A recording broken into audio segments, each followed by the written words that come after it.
الحمد لله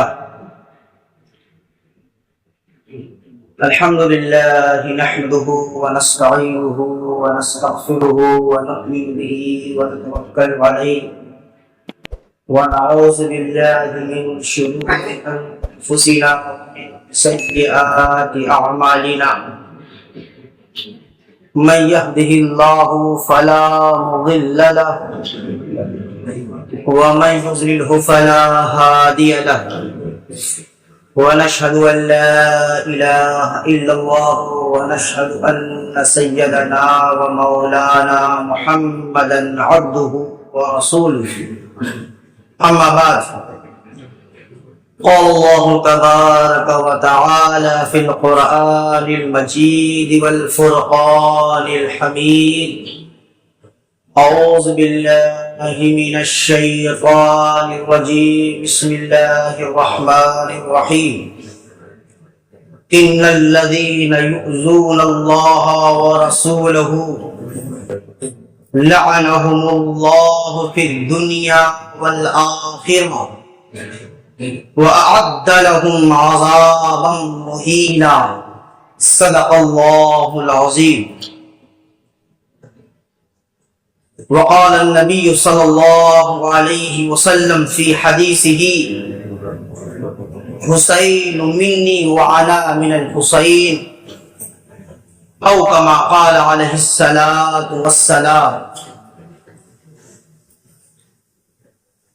آئیے سب سے پہلے ہمارا اس آقائے نامدار مدینے کے تاجدار دونوں عالم کے مالک و مختار کے بارگاہ بے کس پناہ میں حب نبوی کا ثبوت پیش کرتے ہوئے پڑھیں بآواز بلند و شریف اللہم صلی علی سیدنا محمد النبی الامی وعلی آلہ واہل بیتہ واصحابہ وبارک وسلم وسلم علیہ وآلہ مجمعین.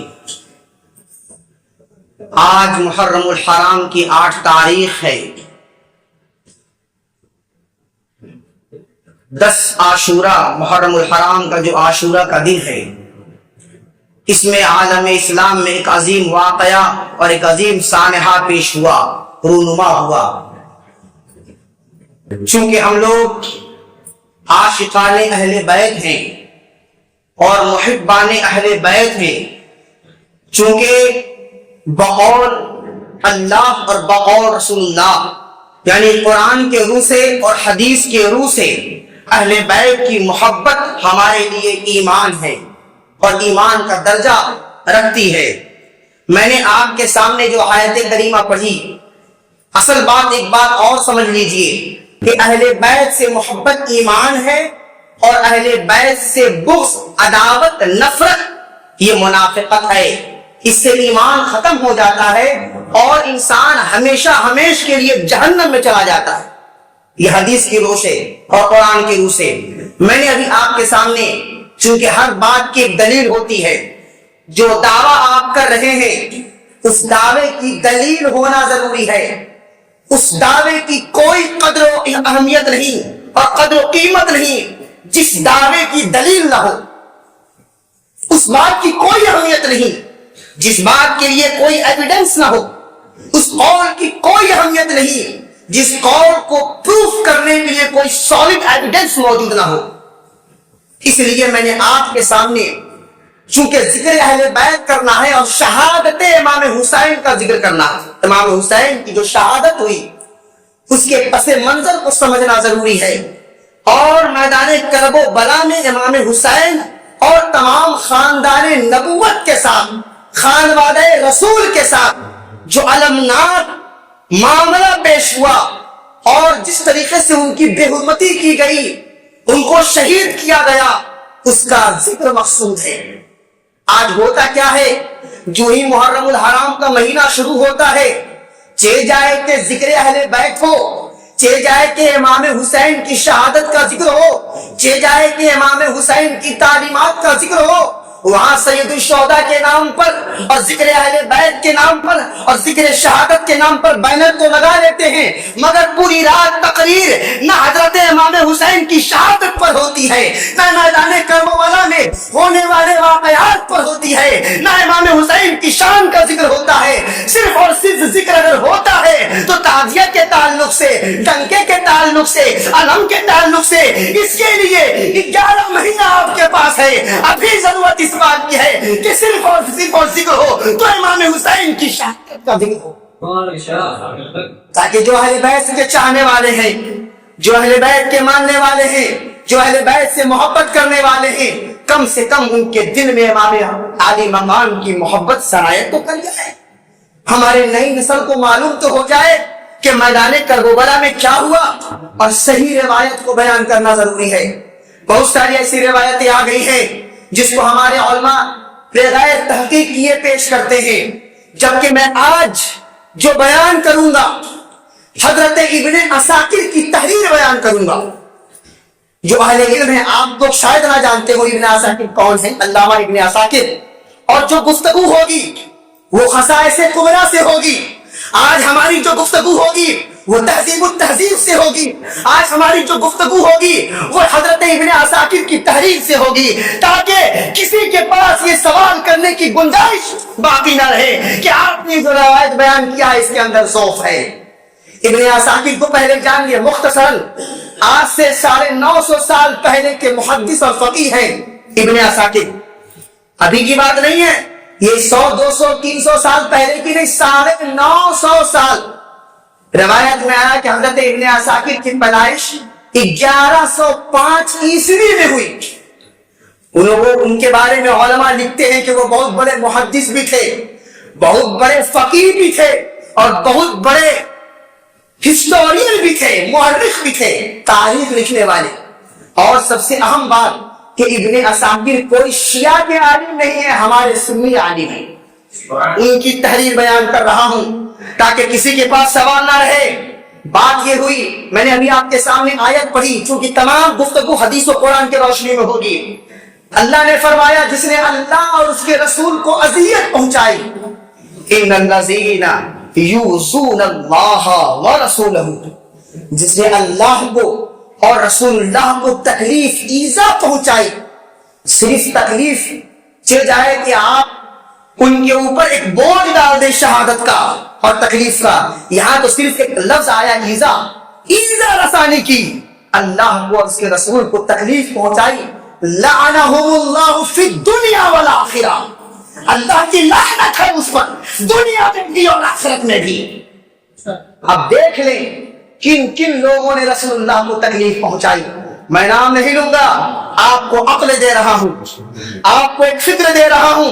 ہر شخص کا کوگنیٹو ڈیولپمنٹ ہو چکا ہے، ہر شخص کی فکر اتنی مضبوط ہے کہ ہماری بات سے واضح دلیل نکال سکتا ہے. اللہ کی لعنت ہو اس پر، اور میں 1000 مرتبہ لعنت بھیجتا ہوں ان لوگوں پر جس نے اللہ اور اس کے رسول کو تکلیف پہنچائی. تو یہاں تو بات اللہ اور اس کے رسول کی تکلیف پہنچانے کی ہے، اور میں تقریر کر رہا ہوں کربلا کے تعلق سے. کیوں؟ کیونکہ میں نے حدیث پڑھی ابھی، اللہ کے رسول نے فرمایا حسین مجھ سے ہیں، حسین مجھ سے ہیں، حسین منی، حسین وہ آنا حسین اور میں حسین سے ہوں. یہ دلیل ہے اللہ اور اس کے رسول کو ایذا پہنچانا. امام حسین کو جس نے ایذا پہنچایا حقیقت میں رسول اللہ کو ایذا پہنچایا ہے. امام حسین کو جس نے شہید کی حقیقت میں رسول اللہ کو اس نے شہید کیا. امام حسین کو جس نے قتل کیا حقیقت میں رسول اللہ کو قتل کیا. اے لوگوں سن لو، کیا جواب دو گے میدان محشر میں؟ کس اعمال کو لے کے آؤ گے؟ کہو گے میں کلمہ پڑھتا تھا، کہو گے نبی کی طریقے پر چلتا تھا، کہو گے میں شریعت کا حامی تھا. کس منہ سے آؤ گے جب تم نے قتل کر ڈالا امام حسین کو؟ رسول اللہ نے فرمایا حسین میرے ہیں، حسین مجھ سے ہیں. اس کا مطلب کیا ہے؟ یہ ٹکڑا علماء بیان کرتے ہیں، اس ٹکڑے کو سمجھنے کی ضرورت ہے. ترجمہ سے آپ کبھی نہ حدیث سمجھ پائیں گے، قرآن سمجھ پائیں گے. حسین مجھ سے ہے یعنی کرب و بلا سے پہلے تک حسین مجھ سے ہے، کرب و بلا سے پہلے تک حسین مجھ سے ہے، یعنی حسین کی شناخت مجھ سے ہوگی کہ یہ رسول اللہ کا نواسا ہے. اے لوگوں روک لو اپنی تلواروں کو، اے لوگوں روک لو اپنی زبانوں کو، کیونکہ یہ حسین نبی کا شہزادہ ہے، نبی کی اولاد ہے اور نواسہ رسول ہے. حسین کی شناخت مجھ سے ہوگی، حسین کی پہچان مجھ سے ہوگی. اور حسین و منی کی تشریح ہو رہی ہے. اور آگے فرمایا حسین و منی وانا من الحسین، اور میں حسین سے ہوں. یعنی کربلا کی شہادت کے بعد اگر مجھے کوئی جانے گا تو حسین کے سنجے پہ جانے گا. کربلا کے بعد چونکہ احیائے دین کے لیے، دین کو بچانے کے لیے، نانا جان کے شریعت کی حفاظت کے لیے. کیونکہ اس وقت جو اپنے آپ کو امیر المومنین کہلوا رہا تھا وہ یزید لعین کا مقدسہ تھا. اس نے اپنے آپ کو ریپریزنٹیٹو کے طور پر اپنے آپ کو پریزنٹ کیا کہ ہم امیر المومنین ہیں. نعوذ باللہ ثم نعوذ باللہ. امیر المومنین تو وہ ہوتا ہے جو حضرت ابوبکر صدیق کے طریقے پر ہو، حضرت عمر فاروق کے طریقے پر ہو، حضرت عثمان غنی کے طریقے پر ہو اور حضرت مولا کائنات کے طریقے پر ہو. یہ اپنے آپ کو امیر المومنین کہہ رہا ہے جبکہ اس کی پوری سیاست اسلام اور اسلام کو مٹانے کے لیے تھی. آپ تاریخ کا مطالعہ کریں، کوئی ایسا کام بتائیں جس نے شریعت کی احیا کے لیے یزید نے کیا ہو. کیسی شریعت اور کیسا دین کہ تم صاحب دین کی اولاد کو قتل کر رہے ہو. کیسے تمہارا دین بچے گا، کیسے تمہاری شریعت بچے گی. اور یہی وجہ ہے کہ جب یزید، اب آئیے اصل واقعے کی طرف، کہ جب یزید کو یہ معلوم ہوا کہ امام حسین اور خاندان نبوت میری بیعت کرنے سے انکار کر رہے ہیں تو یزید نے اپنے قاصد مدینہ بھیجا. یہ واقعہ کوئی حقیقت بیان نہیں کرتا مگر میں آپ کو صحیح سند کے ساتھ یہ واقعہ بیان کر رہا ہوں. ابن عساکر لکھتے ہیں کہ وہ چونکہ دمشق میں تھا وہاں سے اپنے قاصد کو بھیجا کہ جاؤ زبردستی فورسلی امام حسین کو میرے بیعت کے لیے کہو. میرے ہاتھ پہ وہ بیعت کریں. کس انداز سے بیعت کرتے ہیں، کیوں بیعت کرتے ہیں؟ کبھی حق باطل کے سامنے جھکا ہے؟ امام حسین حق کی علامت ہے. امام حسین حق کا کردار اور یزید باطل کا کردار ہے. حق کبھی باطل کے سامنے نہیں جھکتا. امام حسین نے جھکا نہیں اور حضرت امام حسین نے انکار کیا. خدشہ لاحق ہوا چونکہ مدینے کے اندر یزید کے لوگ موجود تھے، اس کے حکمراں موجود تھے، اس کے گورنر موجود تھے. حضرت امام حسین کو لگا کہ چونکہ مدینہ المقدسہ رسول اللہ کا حرم ہے اور حرم میں خون بہانا یہ جائز نہیں ہے. اس ڈر سے امام حسین کہ میرے نانا جان کا شہر مقدس مدینہ منورہ کہیں یہ یزید پلید اس کو تو کسی چیز کی فکر نہیں ہے، وہ کیا کر ڈالے. کہیں ایسا نہ ہو کہ میرے چاہنے والے، میرے ماننے والے کو یہ مدینہ میں قتل کر دے اور خون بہا دے.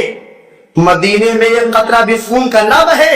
اس لیے امام حسین مدینہ سے عازم سفر ہو کر کے مکہ کو روانہ ہوئے کہ مکہ میں کچھ راحت ہے، یہاں کا فتنہ تھوڑا کم ہے، مکے میں رہیں گے. جب مکہ پہنچے، طویل داستان ہے، میں بہت مختصراً چونکہ وقت کم ہے، چونکہ واقعہ کربلا بھی بیان کرنا ہے. مکہ نکلے، جب مکہ پہنچے تو خطوط آئے تھے. یہ سارا واقعہ آپ جانتے ہیں. کوفہ والوں نے خط لکھا تھا، نہ جانے کئی ہزار خط تھے. امام حسین نے کو حضرت عبداللہ بن زبیر نے روکا، حضرت جعفر نے روکا اور دیگر معزز صحابہ کرام نے روکا کہ آپ کوفہ جا رہے ہیں. وہ لوگ وفا شعار نہیں ہیں، وہ لوگ وفا نہیں کریں گے. آپ کے والد کے ساتھ بھی وفا نہیں کیا تھا، آپ کے ساتھ بھی وفا نہیں کریں گے. مگر چونکہ امام حسین نے جواب دیا، اے میرے نانا جان کے صحابہ سنو، یہاں وفا کی بات نہیں ہے، یہاں بے وفائی کی بات نہیں ہے. یہاں تو صرف بات یہ ہے کہ میدان محشر میں اگر یہ لوگ کھڑے ہو کر کہیں گے، میرے نانا جان کے سامنے کہیں گے کہ اے میرے رسول، اے میرے نبی، میں نے آپ کے نواسے کو دعوت دی تھی، دعوت حق دی تھی اور میں نے بلایا تھا کہ آپ آ جائیں، میں آپ کے ہاتھ پر بیعت کرنا چاہتا ہوں، میں حق کی طرف آنا چاہتا ہوں، میں روشنی کی طرف آنا چاہتا ہوں، میں ہدایت کی طرف آنا چاہتا ہوں، میں یزید پلید سے دور ہونا چاہتا ہوں، اس کی بیعت کو توڑنا چاہتا ہوں. مگر اے میرے رسول، آپ کے نواسے نے ہمارے خطوط کا جواب نہ دیا اور نہ یہاں تشریف لائے. اے میرے صحابہ جان کے سنو, اگر میں کوفہ نہیں جاؤں گا, اگر میں ان کے خطوط پر لبیک نہیں کہوں گا, تو میں اپنے نانا جان کو کیا جواب دوں گا؟ یہ ہے نقطہ. کوئی جنگ کرنے نہیں گئے تھے, وہ لوگوں کی ہدایت کے لیے گئے تھے. اور جو لوگ آپ کو بلا رہے تھے روشنی کی طرف آنے کے لیے, ہدایت کی طرف آنے کے لیے, اس کے جواب کے طور پر حضرت امام حسین اپنے چند رفقا اور محبین اہل بیت کے ساتھ اور اپنے خاندان والوں کے ساتھ پہلے تو حالات کا جائزہ کے لیے مسلم بن عقیل کو بھیجا. یہ سارا واقعہ آپ کو معلوم ہے, میں ادھر نہیں جاؤں گا, وقت کی قلت ہے. امام حسین عازم کوفہ ہوئے. راستے میں جب آگے بڑھے, کوفہ قریب تھا مگر ابھی کوفہ پہنچے نہیں کہ راستے میں حر بن یزید سے ملاقات ہو گئی. کس سے؟ حر بن یزید. وہ یزید نہیں, یہ حر بن یزید الگ ہے. حضرت حر سے ملاقات ہوئی. حضرت اس وقت حر جو تھا وہ یزید کی طرف سے آیا تھا, یزید کا کمانڈر بن کر کے آیا تھا. ابن زیاد نے اسے بھیجا تھا. وہ حر آیا اور آنے کے بعد کہنے لگا, امام حسین آپ کو پکڑنے کے لیے اور قبضہ کرنے کے لیے ابن زیاد نے مجھے بھیجا ہے, لہذا آپ کی کیا رائے ہے؟ آپ جس مقصد سے یہاں آ رہے تھے, ان کوفہ والوں نے جو خطوط بھیجے تھے, امام حسین نے خطوط دکھائے تھے کہ میں اپنے مطلب سے نہیں آ رہا ہوں, مجھے بلایا گیا ہے, مجھے بلایا گیا ہے, مہمان نوازی کے لیے بلایا گیا ہے. مگر جب انہوں نے خطوط دکھائے تو حر نے کہا کہ یہ کوفہ والے اپنی بات سے مکر گئے, چونکہ یہ بزدل لوگ ہیں, ان کے اندر یزید کا خوف ہے. اور جانے سے پہلے ایک شاعر سے ملاقات ہوئی تھی راستے میں, ایک شاعر سے. اس شاعر سے جب حضرت امام حسین نے پوچھا کوفے کی حالت بتاؤ کہ کوفے کی کیا حالت ہے, تو اس شاعر نے کہا تھا, امام حسین نے اس پر غور ضرور کیا ہوگا, اس شاعر نے کہا تھا کہ اہل بیت کی محبت ان کے دلوں میں ہے مگر ان کی تلواریں یزید کے حکم پر اٹھتی ہیں, ان کی تلواریں یزید کے ساتھ ہیں. مطلب یہ ہے کہ اگر سے وہ محبت کے حامی ہیں مگر وہ مکرنے کی فطرت ہے ان کی, یہ بیڈ ہیبٹ ان کے اندر پہلے سے موجود ہے. ہو سکتا ہے کہ آپ جائیں اور یہ مکر جائیں. مگر امام حسین نے اس شاعر کے بات پر دھیان نہیں دیا اور نکل گئے. جانے کے بعد حر نے کہا کہ ایسی ایسی بات ہے. حضرت امام حسین حر کی گفتگو سننے کے بعد, گفتگو شنید ہونے کے بعد کہا ٹھیک ہے رکو, میں پہلے اپنے اہل بیت سے بات کر لوں, اپنے خاندان والوں سے بات کر لوں, اپنے رفقا سے بات کر لوں. جب رفقا سے گفتگو ہوئی, مشورہ کیا, ایسی ایسی بات ہے, ابن زیاد نے حکم بھیجا ہے ہمیں پکڑنے کے لیے. بات یہ طے پائی, چونکہ وہ امام حسین تھے, وہ علی شیر خدا کے فرزند ہیں. پیچھے مڑنا علی نے نہیں سکھایا تھا, پیچھے پلٹنا علی نے نہیں سکھایا تھا. وہ رسول اللہ کے نواسے تھے, عزیمت پر عمل کرنے والے تھے. صحابہ نے رخصت پر عمل کیا تھا. یہ نبی کے گھرانے حضرت امام حسین علی کے شہزادے عزیمت پر عمل کرتے ہوئے وہی خیمہ ڈالا. کہا لوگوں سے یہی پر خیمہ ڈالو, اور خیمہ میدان میں لگ گیا. کسی سے امام حسین نے پوچھا, معلوم کچھ نہیں تھا, دیکھا کہ بغل میں نہر فرات ہے, دریائے فرات ہے. سوچا اگر یہاں پر قیام کروں گا تو کچھ پانی میسر آ جائے گا. دریا کے کنارے امام حسین نے خیمہ لگا دیا, اور جب خیمہ لگایا تو اپنے ماننے والوں سے, اپنے چاہنے والوں سے امام حسین نے پوچھا کہ یہ میدان کون سا میدان ہے. کچھ معلوم نہیں تھا یہ جگہ کون سی ہے. خیمہ لگانے کے بعد پوچھا, ابھی خیمہ لگایا نہیں, ارادہ کیا, پوچھا کہ یہ مکان کون سی ہے, یہ جگہ کون سی ہے. کہنے والے نے کہا یہ کرب و بلا ہے. کہنے والوں نے کہا یہ کرب و بلا ہے. جو ہی امام حسین نے کربلا کا نام سنا, لوگوں سے کہا یہی خیمہ لگاؤ, یہی خیمہ لگاؤ. کیوں کہا؟ امام حسین کی یادوں میں اور ان کے ننوری میں وہ تمام خبریں اور وہ تمام بشارتیں جو رسول اللہ نے بچپن میں حضرت امام حسین کو سنایا تھا اور بتایا تھا. حضرت امام حسین کو حضرت ام سلمہ اور حضرت ام الفضل کی وہ روایت یاد آ گئی جو حدیث کے اندر موجود ہے. کیا یاد آ گئی حضرت امام حسین کو؟ حضرت امام حسین کو یاد آیا بچپنے کا زمانہ تھا اور ام سلمہ کی گود میں حضرت امام حسین کھیل رہے تھے. اور حضرت ام سلمہ جو رسول اللہ کی بیوی ہے، زوجہ رسول ہے، کھلا رہی تھی کہ اچانک رسول اللہ کو حضرت ام سلمہ نے روتے ہوئے دیکھا، چشمان مبارک آنسوؤں سے بھر گئے۔ جب ام سلمہ نے رسول اللہ کو روتے ہوئے دیکھا، لوگ کہتے ہیں کیوں روتے ہو؟ ابھی تو شہادت بھی نہیں ہوئی ہے امام حسین کی، رسول اللہ پہلے ہی رونے لگے۔ رسول اللہ پہلے رونے لگے، یاد فرما کر کے، اپنے نواسے کی تکلیف کو محسوس کر کے رونے لگے۔ اس کے بعد حضرت ام سلمہ پوچھتی ہے، اے رسول اللہ، یا رسول اللہ کیوں رو رہے ہیں، بات کیا ہے؟ حضرت رسول اللہ نے فرمایا، حضرت امام حجر نے بھی اس کو لکھا ہے اور اس روایت کو بیان کیا ہے، اور ابن عساکر نے بھی لکھا ہے، اور مختلف احادیث میں بھی موجود ہے۔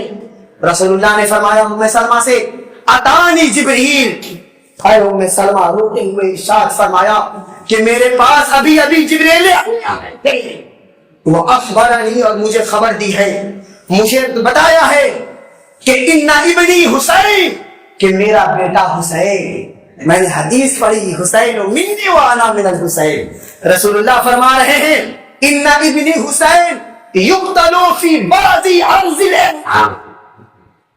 جبریل امین نے کہا کہ میرا بیٹا حسین کو عراق کی بعض سرزمین پر شہید کر دیا جائے گا۔ عبارت میں آیا یقال لہ کربلا، اس سرزمین کا نام کربلا ہے۔ یاد آیا امام حسین کو، چونکہ کربلا کا جو ہی نام سنا تھا، رسول اللہ کی قول یاد آ گئے، رسول اللہ کی خبریں یاد آ گئی۔ اس کے بعد حضرت جبریل امین نے سرخ مٹی دی۔ آج بھی لوگ مٹی لاتے ہیں رہنے کے لیے، اسی نسبت سے لے کر آتے ہیں، جائز ناجائز ایک طرف، میں نسبت بتا رہا ہوں۔ کربلا میں لوگ جو مصنوعی کربلا لوگ بناتے ہیں، میں کوئی فتویٰ نہیں دے رہا ہوں، حقیقت بتا رہا ہوں کہ وہ مٹی جو حضرت جبریل امین لے کر آئے تھے اور ام سلمہ کو دیا تھا، اسی مٹی کے نسبت سے لوگ کربلا سے مٹی لاتے ہیں اور اس کو اپنے پاس رکھتے ہیں۔ وہ مٹی جبریل امین لے کر آئے تھے اور حضرت ام سلمہ کو دیا تھا، اور روایت میں حدیث کے اندر آیا، حضرت رسول اللہ صلی اللہ علیہ وسلم نے فرمایا مٹی دیتے ہوئے، اذا تحولت هذه التربة دما، اے ام سلمہ سن لو، اگر یہ مٹی تحولت دمن، خون بن جائے، اگر یہ مٹی خون میں تبدیل ہو جائے، فعلمی ان ابنی قتل، تو تم سمجھ جانا کہ میرا حسین قتل کر دیا گیا ہے۔ یہ بات اور یہ خبر رسول اللہ نے حضرت ام سلمہ کو دی، اور حضرت ام سلمہ نے اس مٹی کو بحفاظت اپنے پاس رکھ لیا، اور روز دیکھتی تھی، روایت میں آتا ہے روز کھول کھول کے دیکھتی تھی، ڈر تھا۔ رسول اللہ نے فرمایا کہ ام سلمہ مجھے یقین ہے کہ تم اس وقت تک حیات سے رہو گی، یعنی کربلا کا جو واقعہ پیش آئے گا، سب خبریں پہلے دی جا رہی ہیں، واقعہ کربلا جب ہوگا تو تم زندہ رہو گی، اس وقت دیکھنا، اذا تحولت هذه التربة دما فاعلم ان ابنی قتل، اس وقت تم سمجھ جانا، جب یہ مٹی خون بن جائے تو تم سمجھ جانا کہ میرے لخت جگر کو شہید کر دیا گیا ہے۔ یہ خبر یاد آئی حضرت امام حسین کو جب کربلا کا نام سنا کہ یہ زمین کربلا کی ہے، اور پھر اپنے بابا جان کی بات بھی یاد آ گئی۔ حضرت مولا کائنات نے فرمایا تھا، حضرت علی المرتضیٰ نے فرمایا تھا حسین سے رضی اللہ عنہ، کیا فرمایا تھا کہ کربلا کی جگہ ہوگی، یہاں میرے حسین کے چاہنے والوں کا قجاوہ رکھا جائے گا، یہاں ان کی سواری باندھے جائیں گے، یہاں ان کے خیمے لگیں گے۔ یہ تمام خبریں حضرت مولا کائنات نے بھی بتائی تھی مولا حضرت امام حسین کو۔ تو جو ہی کربلا کا ذکر سنا تو سمجھ گئے کہ میرے سفر کی آخری منزل یہی ہے۔ پہلے سمجھ گئے کہ میرے سفر کی، وہ تو کوفہ جا رہے تھے، مگر جب کربلا کا نام سنا سمجھ گئے کہ میرے سفر کی آخری منزل یہی ہے، لہذا کہا خیمہ لگاؤ، خیمہ لگ گیا۔ خیمہ لگنے کے بعد تمام گفت و شنید میں، چونکہ روایت میں آیا ہے کہ 1 یا 2 محرم کو خیمہ لگا تھا، میدان کربلا حضرت امام حسین پہنچے تھے، 1 یا 2 محرم کا دن تھا اور خیمہ لگ گیا، اور ابن زیاد اور عمر بن سعد بھی پیچھے سے آ گیا لشکر لے کر کے، امام حسین کو قتل کا منصوبہ بنا کر کے ابن زیاد نے بھیجا تھا عمر بن عاص کو۔ تو یہ گفت و شنید میں اور گفتگو میں 8 محرم آ گیا، اور 9 اور 10 محرم 2 دن باقی رہ گئے۔ 9 محرم کے روز حضرت چونکہ اب بات واضح ہو گئی تھی کہ اب جنگ ہی ہونی ہے، چونکہ لشکر لانا، سپاہیوں کو لانا اور دھمکیاں دینا وہ تو ابن زیاد پہلے سے منصوبہ بنا لیا تھا. تو حضرت امام حسین اپنے چچا زاد بھائی، اپنے بھائی حضرت عباس علم بردار کو، حضرت مولا علی کے یہ بیٹے تھے حضرت عباس، دوسری بیوی سے، جن کو لوگ حضرت عباس علم بردار کہتے ہیں. تو حضرت عباس کو بھیجا کہ جاؤ، کل جنگ کا دن ہے اور جنگ ہونی ہے، لہذا کہ تم جاؤ کچھ پانی لے کر کے آ جاؤ نہر فرات سے، تاکہ ہم لوگ وضو بنا سکیں اور پانی پی سکیں. اس لیے حضرت عباس رضی اللہ عنہ کو امام حسین نے بھیجا. 50 لوگوں کی جماعت بنا کر گئے حضرت عباس، 50 افراد کی جماعت. جب نہر فرات پر پہنچے تو 500 کا لشکر، عمرو بن عاص نے 500 کا لشکر نہر فرات کو قبضہ کرنے کے لیے، تاکہ ایک قطرہ پانی امام حسین کو مل نہ سکے. لوگ غلط روایتیں بیان کرتے ہیں کہ وہاں پر پانی بند نہیں ہوا تھا، نعوذ باللہ. یہ ناسبیت ان کے دلوں کے اندر اتنی موجود ہے کہ گھڑی ہوئی روایتوں کو بیان کرتے ہیں اور فخریہ انداز میں. ابن عساکر نے لکھا ہے، یہ سنی محدث ہیں، سنی فقیہ ہیں، 950 سال پہلے لکھ رہے ہیں کہ پانی کے اوپر قبضہ ہو گیا. 500 یزیدی لشکر نے پانی کے اوپر قبضہ لگا دیا. جب حضرت عباس پہنچے پانی کا ایک گھونٹ بھی نہ مل سکا اور جنگ ہوئی. حضرت عباس کے بازو شہید ہو گئے. چند قطرے میسر آئے، لے کر کے خیمے میں آئے. اس کے بعد حضرت امام حسین سے عمرو بن عاص نے مطالبہ کیا کہ جنگ جو کل ہونی ہے وہ آج رات ہی ہوگی. حضرت امام حسین نے کہا، ایک وقتوں اے یزیدیوں، ایک رات بچی ہے، کم سے کم ایک رات تو اللہ کے ساتھ ملاقات کے لیے دے دو، اللہ کے ساتھ گفتگو کے لیے دے دو. ایک رات بچی ہے، مجھے دے دو تاکہ اپنے رب کی بارگاہ میں سجدہ ریز ہو سکوں، اپنے رب سے مناجات کر سکوں، دعائیں کر سکوں. ایک رات حضرت امام حسین نے ان یزیدیوں سے طلب کیا. رات بھر جب رات مل گئی، امام حسین اپنے خاندان والوں کو اکٹھا کرتے ہیں، جمع فرماتے ہیں، اور چونکہ تمام چیزوں سے واقف تھے اس لیے اپنی بیٹیوں کو اپنی بیویوں کو جمع کیا، اپنی حضرت زینب کو جمع کیا، حضرت اور جو شہربانوں کو جمع کیا، اور جتنی شہزادی رسول تھی انہوں کو جمع کیا. اور جمع کرنے کے بعد حضرت امام حسین نے کہا، رات کی تاریکی ہے، تم نکل جاؤ یہاں سے، میں نہیں چاہتا کہ میں اپنی وجہ سے تم لوگوں کو قتل کروا دوں. امام حسین نے کہا کہ رات کی تاریکی ہے، میں اپنی آنکھیں بند کر لے رہا ہوں، تم لوگ ہمیں چھوڑ کر چلے جاؤ تاکہ تمہاری جان بچ سکے. ہمیں تو شہید ہونا ہی ہے، کیونکہ نانا جان کی بشارت یاد آ گئی تھی، تمام منظر نظروں کے سامنے آیا ہو گئے تھے. امام حسین نے کہا، چلے جاؤ، قربان جائیں ان بیویوں پر، ان بچوں پر. سبوں نے یک زبان کو تھراتے ہوئے اور تڑپتے ہوئے، آنکھوں میں آنسو لیتے ہوئے حضرت امام حسین سے انہوں نے کہا کہ آپ ہمیں جانے کے لیے کہہ رہے ہیں، میدان محشر میں جب نانا جان سامنے ہوں گے، جب نبی آخر الزمان سامنے ہوں گے اور نبی کہیں گے کہ میرے نواسے کو شہید کیا جا رہا تھا، تم لوگ ان کو چھوڑ کر کے چلے گئے، کس منہ سے میں نانا جان کا مقابلہ کروں گا اور سامنا کروں گا. امام حسین سے تمام گھر والوں نے کہا کہ ہم اپنے خون کا ایک ایک قطرہ بھی آپ کی محبت میں بہا دیں گے، مگر آپ کو اکیلا چھوڑ کر نہیں جائیں گے. امام حسین رونے لگے. رات بھر اس خیمے کے اندر تلاوت ہوتی رہی، قرآن کی تلاوت ہوتی رہی، ذکر ہوتا رہا. اور صبح سویرے علی الصباح روایت میں آتا ہے کہ اب جنگ شروع ہوئی. حضرت امام حسین نے سوچا کہ اب چونکہ اس سے پہلے جو حامی حسین تھے، اہل بیت کے چاہنے والے تھے، ایک فرد جاتا اور یزیدی لشکروں کی پوری جماعت کو ہلا کر کے رکھ دیتا، ان کے ٹکڑے اڑا دیتا. ایک شخص یہاں سے جاتا اور ایک جماعت وہاں کی ہوتی، ایک شخص ہزاروں لوگوں پر بھاری ہوتا.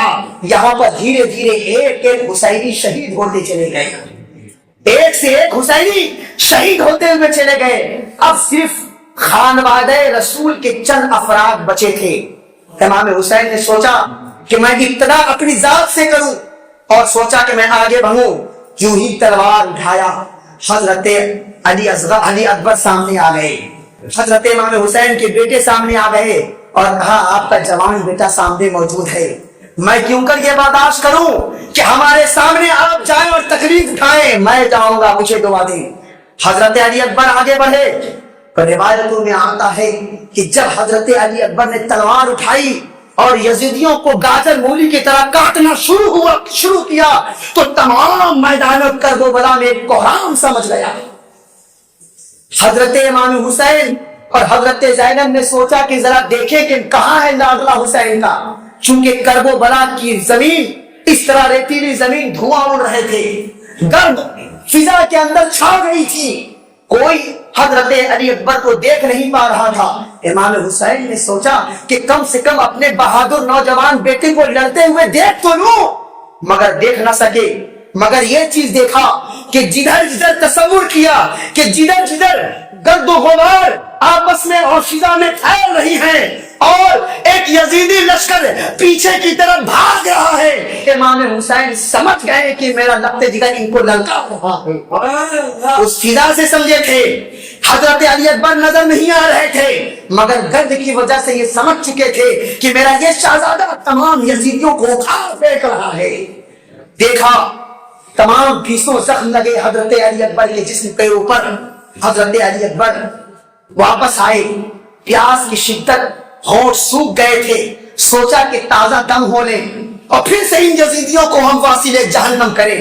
تھوڑا پیچھے آئے، پیچھے آنے کے بعد کہا بابا جان 2 قطرہ پانی مل جاتا تاکہ میں ان یزیدیوں کو سبق سکھاتا اور دکھا دیتا کہ کون ہے اہل بیت، ہوتے ہیں اہل بیت اور کیا پاور ہے اہل بیت، آج میں ان یزیدیوں کو دکھا دوں گا۔ پیچھے ہٹے، پیچھے ہٹنے کے بعد جب یہ بات نہیں، حضرت امام حسین کی آنکھوں میں آنسو اور فرمایا بیٹا پانی کا قطرہ تو نہیں ہے، میرے یہ سوکھے ہونٹ، میری یہ سوکھی زبان یہ اتنا کر سکتا ہوں کہ تمہارے منہ میں اپنی سوکھی زبان ڈال سکتا ہوں، اس کو چوس لو اور تازہ دم ہو جاؤ۔ قربان جائیں حضرت علی اکبر حضرت امام حسین کی سوکھی ہوئی زبان کو اپنے منہ میں لیتے ہیں، چوس کر کے تازہ دم ہوتے ہیں اور پھر یزیدیوں کو مارنے کے لیے اور حملہ کرنے کے لیے میدان میں اترتے ہیں۔ نہ جانے کتنی یزیدیوں کو واسطے جہنم کیا، آخر کار نیزہ لگا، تیر لگا، سینے کے اندر چاک ہوا، گر گئے اور جیسے ہی گرے زبان سے آواز نکلی یا بتاؤ اے میرے والد حسین۔ جیسے ہی امام حسین نے اپنے لختے جگر کی آواز سنی خیمہ سے باہر نکلے، اور جب خیمہ سے باہر نکلے حضرت امام حسین نے اپنے لختے جگر کو اٹھایا، گود میں لیا، آنکھوں میں آنسو تھے، فرمانے لگے حضرت علی اکبر بابا جان آپ کا یہ بیٹا بہادر ہے، بابا جان میں نے ثابت کر دیا کہ میں بہادر ہوں، آپ یہ نیزہ میرے سینوں سے نکالے، میں پھر جاؤں گا میدان میں اور ان تمام یزیدیوں کو واسطے جہنم کر کے آؤں گا۔ کہا حضرت امام حسین سے، مگر امام حسین کی آنکھوں سے آنسو جاری تھے۔ تھوڑی دیر کے بعد روح قفس انصری سے نکل جاتی ہے، پرواز کر جاتی ہے۔ حضرت امام حسین نے اپنے لخت جگر کو تمام بنو ہاشم کے شہداء کے ساتھ خیمے میں جا کر کے آپ کے جسم مبارک کو رکھ دیا۔ اتنے میں حضرت قاسم بن حسن، ایک روایت میں آتا ہے کہ ان کی عمر 16 سال تھی اور ایک روایت میں آتا ہے کہ ان کی عمر 9 سال تھی۔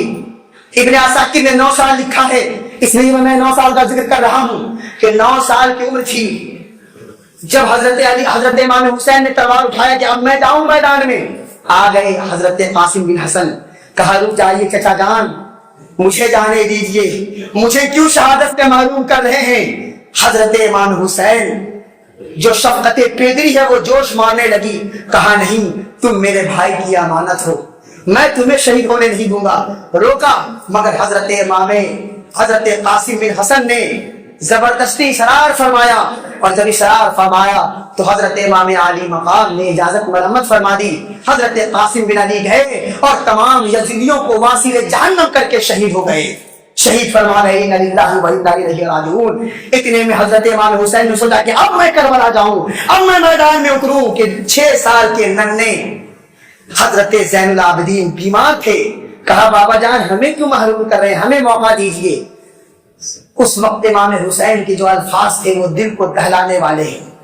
امام حسین نے فرمایا اے میرے لخت جگر، خانوادہ رسول کے تمام چراغ گل ہو گئے ہیں، خانوادہ رسول کے ایک چراغ بھی باقی نہیں ہے، ان یزیدیوں نے سبوں کو قتل کر ڈالا، سبوں کو شہید کر دیا، میرے نانا جان کے اکلوتے تمہیں نسل کو آگے بڑھانے کے لیے موجود ہو، میں نہیں چاہتا کہ تمہیں بھی میں ان کے ہاتھوں مرنے دے دوں، لہذا تم خیمے میں رہو تاکہ میری نسل تم سے پروان چڑھ سکے۔ حضرت امام زین العابدین کو یہ کہہ کر کے تاکہ خانوادہ رسول کا سلسلہ جاری رہے، ورنہ کون جانتا کہ سید کون ہے، کون جانتا کہ نبی کا گھرانہ کہاں ہے، اس لیے زین العابدین کو روک دیا گیا۔ حضرت امام حسین آگے نکلے، وہ تو شیر خدا کے لختے جگر تھے، جب بات علی اکبر کی آئی تو یہ تھرانے لگے، یہ کم وقت یزیدی حضرت قاسم کو دیکھ کر تھرانے لگے، یہ تو علی شیر خدا کے فرزند حسین تھے، باپ کا خون جسم کے اندر گردش کر رہا تھا۔ روایتوں میں آتا ہے کہ جیسے ہی امام حسین نے تلوار اٹھایا، یزیدیوں کے بھیڑ کو پھاڑ کر رکھ دیا۔ ایک حسین، نہ جانے کہاں سے پاور آیا، نہ پانی نہ دانا پیٹ میں، وہ قوت کون سی تھی؟ وہ قوت علی تھی، وہ قوت فاطمہ تھی، وہ قوت رسول اللہ تھی۔ تمام قوتوں کو امام حسین لے کر کے میدان کربلا میں اتر گئے اور تمام یزیدیوں کو واصل جہنم کیا۔ اس کے بعد کوئی سامنے ٹکنے والا نہیں تھا، اور جو 500 کا لشکر جو نہر فرات کو گھیرے ہوئے تھا، جو ہی امام حسین نے سوچا کہ وضو کر لیں، جمعہ کا دن تھا، جمعہ تو میسر نہیں، کم سے کم ظہر پڑھ لیں، یہ سوچ کر جب نہر فرات پر گئے، 500 کا لشکر، ابن عساکر لکھتے ہیں کہ 500 کا لشکر ایک امام حسین کو دیکھ کے بھاگ گئے، 500 کا لشکر نہر فرات کو چھوڑ دیا۔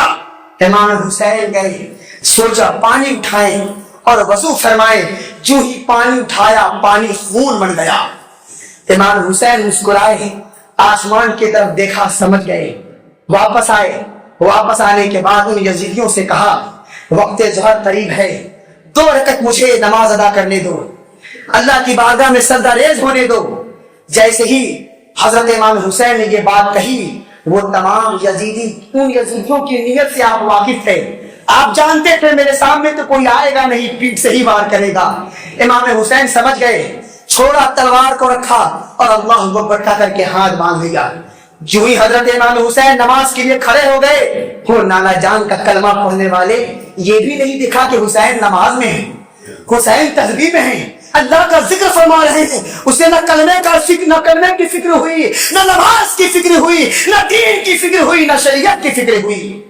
جیسے ہی دیکھا امام حسین کھڑے ہیں، موقع غنیمت جانا اور تیروں تلواروں کی بوچھار کر دی۔